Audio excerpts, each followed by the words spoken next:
कितना घंटा पढ़ना चाहिए एमपीपीएससी में? तो आपने तो साथ में जेआरपी निकाला है, तो आप कितना सेटिंग देते थे? 2018 का आपका प्री नहीं निकला, फिर उसके बाद 19 का आपका प्री मेंस इंटरव्यू तक पहुँचे, 20 में भी इंटरव्यू तक पहुँचे, और 21 का आपका मेंस है जी। तो आप इसके बारे में क्या बताएंगे? कुछ कैसे तैयारी की थी, कैसे रिवीजन किया, शॉर्ट नोट्स कैसे बनाया आपने? तो जी शुरुआत से आप बताएं कुछ।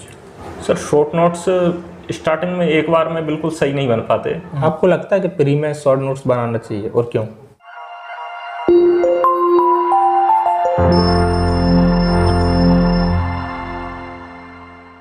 नमस्कार दोस्तों, सिलेक्शन तक में आपका स्वागत है। मैं आपका दोस्त डी.के. गौतम।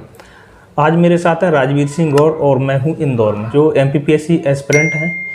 इनसे बात करेंगे कब से इंदौर में रह रहे हैं, और एक छोटा सा इनका एक इंट्रोडक्शन लेंगे, फिर उसके बाद अपन चर्चा करते हैं इनसे। सबसे पहले मैं सिलेक्शन तक की टीम को धन्यवाद देना चाहता हूं। डी.के. गौतम जी, आपका बहुत बहुत आभार। Thank you. मेरा नाम राजवीर सिंह गौर है। मैं शिवपुरी जिले का निवासी हूँ। मैंने वर्ष 2018 में अपनी एमपीपीएससी की तैयारी प्रारंभ की थी, जिसमें वर्ष 2018 में मैं प्रीलिम्स परीक्षा में अनुत्तीर्ण रहा। उसके बाद 2019 और 20 में मैं मुख्य परीक्षा के लिए क्वालिफाई हो गया हूँ, और हाल ही में मेरे इंटरव्यू हैं।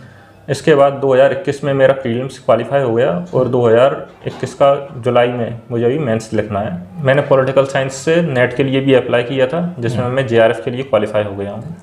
तो क्या आपने पीएससी की तैयारी के साथ नेट की तैयारी की थी? जी, वर्ष 2020 में मेरा मेंस हुआ था। उसके बाद में मुझे कुछ टाइम मिल गया था, उस बीच एग्ज़ाम था, तो मैंने उसके लिए अप्लाई किया था और मेरा क्वालिफाई हो गया।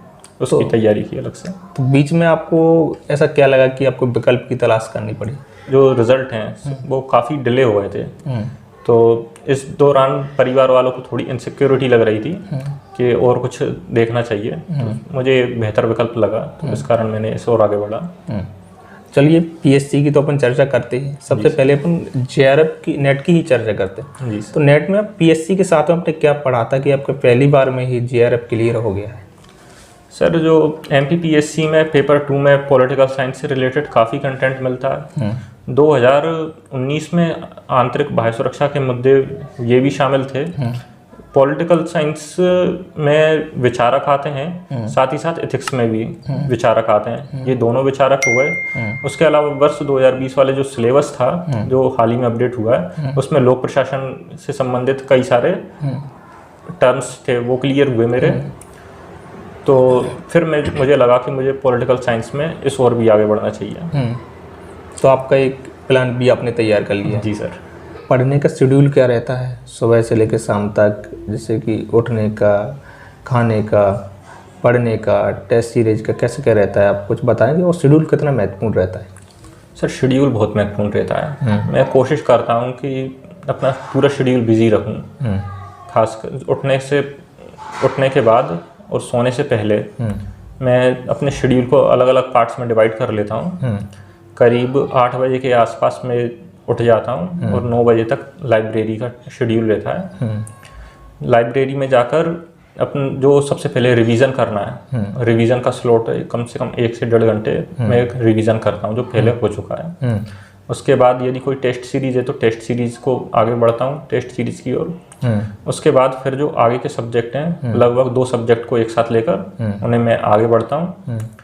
फिर कभी कभी ऐसा मन भी नहीं करता पढ़ने का, तो कुछ टाइम अपने हॉबी परस्यू कर लेता हूँ। जैसे सुडोकू खेलना मेरी हॉबी है, मैं परस्यू करता हूँ। और कुछ फैमिली से भी बात करनी होती है, तो शाम को फैमिली से बात वगैरह करके फ्री होके फिर रात की एक सेटिंग अच्छी लगती है, तो एक लगभग 11-12 बजे तक अपना काम कंप्लीट कर लेता हूँ। कितना घंटा पढ़ना चाहिए एमपीपीएससी में? तो आपने तो साथ में जेआरपी निकाला है, तो आप कितना सेटिंग देते थे पढ़ने के लिए? जी सर, पेपर से पहले स्पेसिफिक हो जाते हैं तो टाइम ज़्यादा देना होता है। जैसे लास्ट टाइम पर 8, 9, 10 घंटे भी हो जाते थे, जब टोटल एग्ज़ाम करीब होता था, या 1.5 महीने को करीब बचते थे। उससे पहले नॉर्मल चलता है, वही 5-6 घंटे के करीब चलता है नॉर्मली। और पढ़ने का जहाँ तक है, मैं ये मानता हूँ कि जितना आपके दिमाग में रहे उतना पढ़ना चाहिए। भले ही आपको 3 घंटे में भी अगर आप अच्छे से कंटेंट को रख पा रहे हैं माइंड में, तो 3 घंटे भी पर्याप्त होते हैं। 5 घंटे भी होते हैं पर्याप्त। पर आपको कंटेंट जितना पढ़ रहे हैं उसको कॉन्फिडेंट रहो आप उसके प्रति कि आपने पढ़ लिया वो, फिर वो छूटना नहीं चाहिए उसमें से। मैं उसको प्रेफर करता हूँ। तो कहीं ना कहीं अपनी कहे कैपेसिटी के अनुसार जी। और एग्ज़ाम के टाइम पे तो वो सभी का एक टाइम बढ़ जाता है। हाँ जी। तो जिस टाइप से शुरुआत में 4 से 5 घंटे, उसके बाद एग्ज़ाम के 8 से 10 घंटे भी हाँ कर देते आप। जी सर।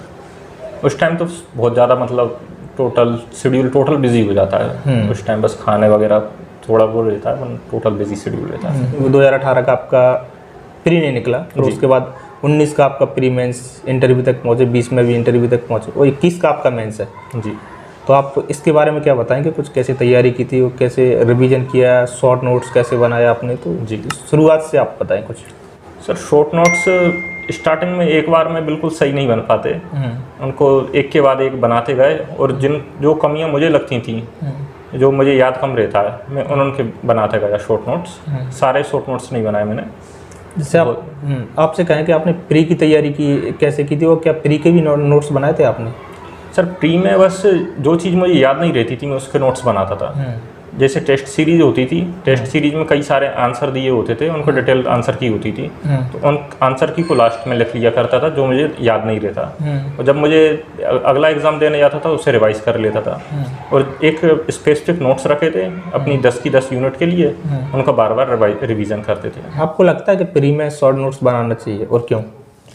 सर, प्रीलिम्स में जो फैक्ट होते हैं, फैक्ट को याद करने में बड़ी समस्या आती है, क्योंकि फैक्ट बार बार भूलते हैं, तो उनके लिए नोट्स अलग से बना के रखे थे, और जो कॉन्सेप्ट होते हैं वो लगभग क्लियर रहते हैं, तो उनमें प्रॉब्लम नहीं आती। पर फैक्ट की बड़ी भूमिका होती है MPPSC में। जैसे कि आपने 2 मेंस भी निकाले हैं, तीसरा भी मेंस है, तो मेंस की क्या स्ट्रेटजी रही आपकी, एकदम शुरू से बताएंगे। सर, मेंस की तो सबसे पहले जो कोर सिलेबस है, उस कोर सिलेबस को कंप्लीट किया। उसके बाद जो टेस्ट सीरीज होती है उसके माध्यम से रिवीजन अच्छा हो जाता है, तो मैं टेस्ट सीरीज को प्रेफर करता था, तो यूनिट वाइज या फिर part wise test series join की।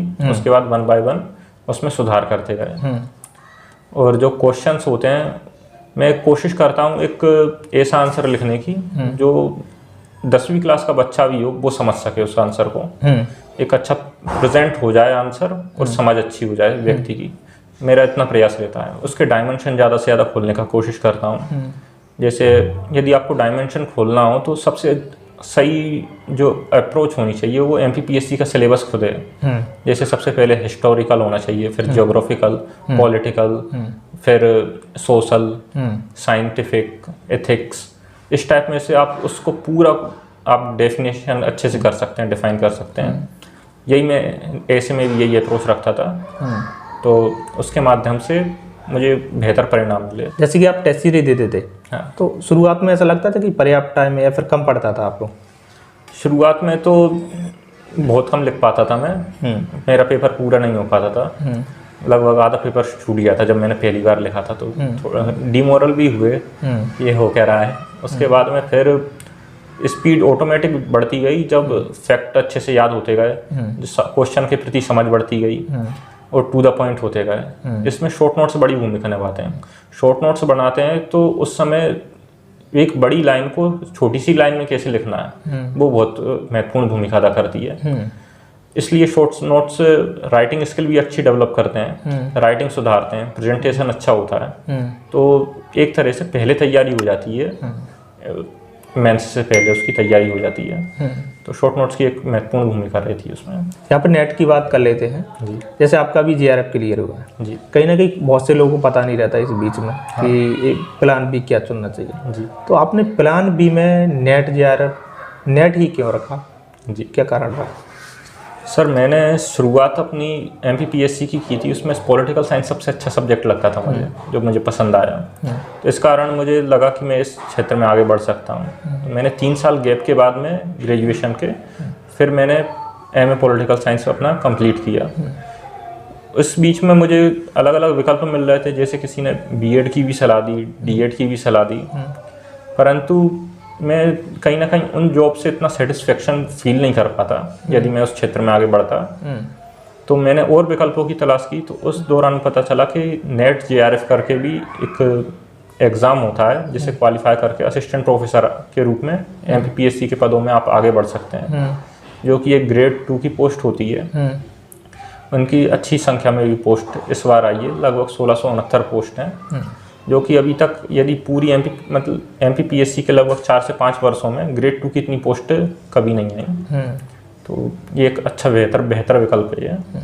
इसके अलावा यदि आप रिसर्च के क्षेत्र में भी आगे बढ़ना चाहें तो junior research fellowship government provide करती है। इसमें एक अमाउंट मिलता है आपको, जिससे कि आप अपनी आवश्यकताओं की पूर्ति कर सकते हैं, साथ ही रिसर्च के लिए संसाधन भी इकट्ठे कर सकते हैं। तो उसमें आपकी एक व्यक्तित्व निखर के सामने आता है। तो इस कारण फिर मैं JRF की ओर आगे बढ़ा था। अगर आपकी और भी कुछ क्वेरीज होती हैं, कुछ भी क्वेश्चंस होते हैं, तो आप फेसबुक या इंस्टाग्राम पे आप कमेंट कर सकते हैं और हमें बता सकते हैं। इसके अलावा सिलेक्शन तक से ज़रूर जुड़े रहिए, क्योंकि इस पे आपको MPPSC से रिलेटेड बहुत सारी इन्फॉर्मेशन आती रहेंगी और मिलती रहेंगी। So that is all about today. Thank you all of